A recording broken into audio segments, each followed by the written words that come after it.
listening to the Amazing Facts Daily Devotional. Today's topic, the Great Surrender. Masada, which means fortress in Hebrew, is a mountaintop stronghold in the Judean desert built on a rocky mesa rising abruptly 2,000 feet above the nearby Dead Sea. It was renovated by Herod the Great between 37 and 31 BC.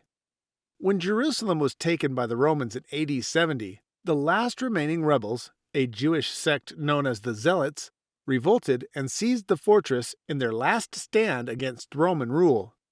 They refused to surrender.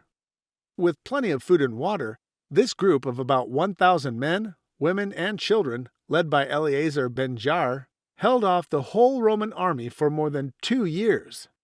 After this long siege, 15,000 Roman soldiers from the 10th Legion raised an enormous earth ramp and broke through the walls.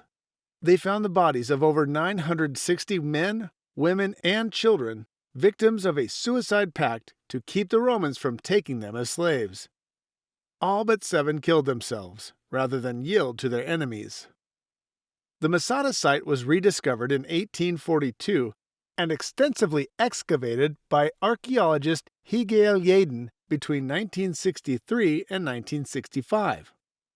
Today, tourists may hike up the Snake Path on the eastern side or take the cable car up to the top. Because of the dry climate, Masada has remained largely untouched by humans for over 2,000 years. A museum now displays findings, and tours are given daily telling the story of the zealots who refused to give in. There are certainly times in which we should fiercely stand against the enemy, but there is also a time to surrender, not to the devil, but to Christ. When Paul shared the gospel with the Corinthians, he wrote, "The message of the cross is foolishness to those who are perishing, but to us who are being saved, it is the power of God." 1 Corinthians 1:18. To the world it seems preposterous to worship a God who laid down his life. Yet, in the same way, we may find life when we die to self and humble ourselves before God. Our Bible text for today calls us to be just like Jesus and be crucified with him. It is not our physical bodies that must climb upon a cross and die. We must surrender self. By laying down our rights, our desire to be first, and the lusts of our flesh, we receive salvation. When we admit defeat in battle with self, we win the war by surrendering to Jesus. Our key Bible texts today come from Galatians 2:20 and 1 Corinthians 1:18. I am crucified with Christ.